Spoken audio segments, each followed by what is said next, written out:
One of the things that's impressed me about Lyda, having been with her for these years of mission service, is her real embodiment of accompaniment as a model of mission. And the good news that she brings, the message she brings as a missionary, is one of, I'm here to stand with you. And I think that's the first essential piece of doing mission, is being able to be with people, rather than being someone who comes from the outside with all of the answers, with, some solution to faithlessness or to hunger, is to come and stand with them. And it's also not accepted by everybody. Lyda got fired once for doing that. We worked with a church in Guatemala, which was a church run by an executive committee of 9 men. I called them los 9 gruñones, the 9 grumpies. Lyda was appointed there to coordinate a program of women's empowerment, and the 9 grumpies stole money from the program. They did everything to undercut it. And finally, after a couple of years, we got fired. Someone from the board in New York came to see what was going on and talk to us, and then went to a meeting with the 9 grumpies and talked to us afterwards. And she said people started to complain about me, the men did. And she said, nah, I get it. I get why you don't like Paul, but what's your problem with Lyda? I mean, Lyda's Miss Congeniality here. And they said, then they started complaining that, she'd invited Catholics to the meeting of Methodist women, that they'd been doing all this stuff that they weren't Catholics, they were Episcopalians, but that was close enough. Well, it's just as bad. I mean, she'd done all these horrible things. And then one guy summed it up when he said, El problema con Lyda es que ella vino y tomó el lado de las mujeres. The problem with Lyda is that she came and took the side of the women. To me, that's what missionaries do. We come and we take the side of people, particularly people at the margins, people who are excluded. And the 9 grumpies couldn't handle that.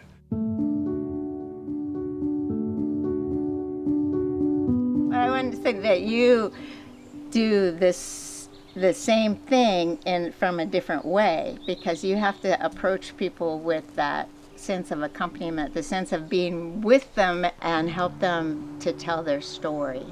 So you too provide that accompaniment so that the good news is often told by the stories of people at the margins. But the good news is that you help people see them as God's beloved and as human beings, which then can break down the walls.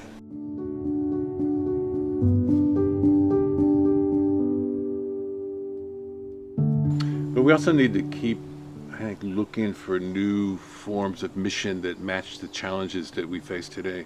Climate change has really changed the scenario. It's really accelerated the marginalization of people, as Pope Francis in Laudato Si makes clear. It's the poor that pay the price of climate change. And how do we leverage the privilege that we have because of class and because of whatever to make life different for people at the margins?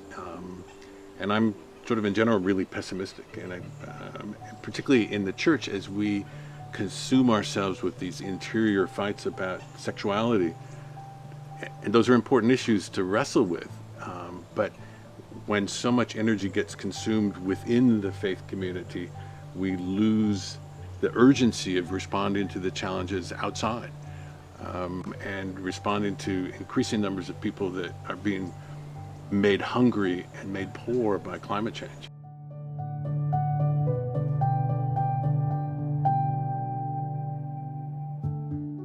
Well, we didn't ever decide we wanted to be missionaries, because the word missionary comes with a whole lot of baggage, a huge amount of baggage. Particularly being in Latin America in the 80s, where the first missionaries who came to Latin America provided ideological justification for the conquest. I mean, they came on the boats with the military conquerors. Well, actually, that's the word where the word mission isn't in the Bible, and a lot of people aren't aware of that. I mean, the concept is there, but the word mission was first used as the term of what Spain and Portugal were doing in the Americas. This is the mission to. You're really smart. Part of the good news is that there were exceptions to that model all Yeah. the way along, and we hope that we were exceptions. But I figure that as people look back, there's plenty of mistakes that we made and lines we crossed we shouldn't have.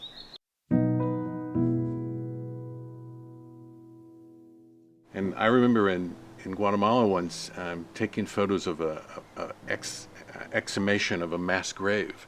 And at the end of the day, the forensic anthropologists stopped their work, and people of the village knelt down in the bottom of this muddy pit around these skeletons. And so I put my cameras away and knelt with them.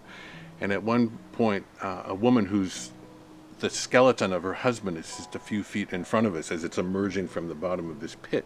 People are praying. The Mayan priest prays, the Catholic priest prays, the woman prays, and then she turns to me and asks me to pray. She speaks to me in Quiche, and the priest translates for me and says she would like you to pray. And at that point, it's like, what do I pray? I mean, a few feet behind me in my camera bag is my U.S. passport, and it was my government that trained the people who killed these folks. It was part of this, what some people consider genocide in Guatemala. So what does it mean when you're a missionary and you come not just from privilege, but you come from the empire? It's hard.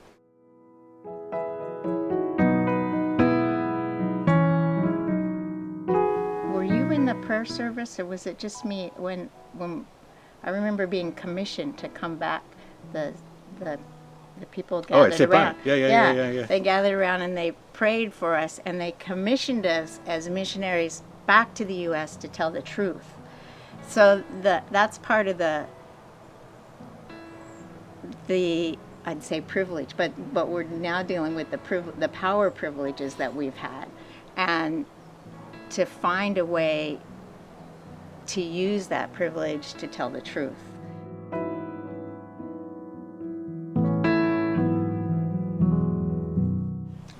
Tell me about your views now. Sorry. Is Lucas in there? No. I was looking at the She camera. was showing. It's an ad for Christian Aid. Oh, okay. He wants- You can do an ad for Claremont. You can do an ad for Claremont. Claremont is coming to You Oregon. don't put your fingers over it. Oh, yeah, sorry. Claremont is coming to Oregon. You'll never make it in marketing. I never have, yeah. What else we want to say? He's going to edit. Okay. Yeah, but I don't trust you.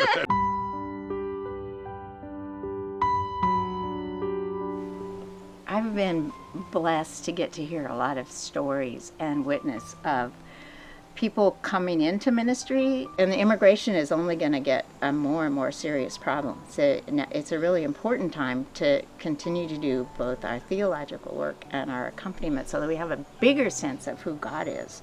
And it's not about me and my property and my house and my family. It's about how are we going to survive together and care for one another. And that God's on the other side of the wall. Mm-hmm.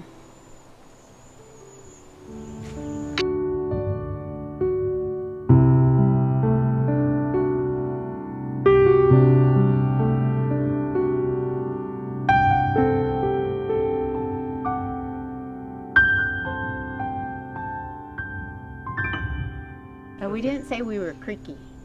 Oh yeah. We're creaky. We're creaky. We're creaky. 2 and go. Bye. Oh, bye. Bye. He's leaving. I'm off to work. Bye. I think that's not what he wants. Oh.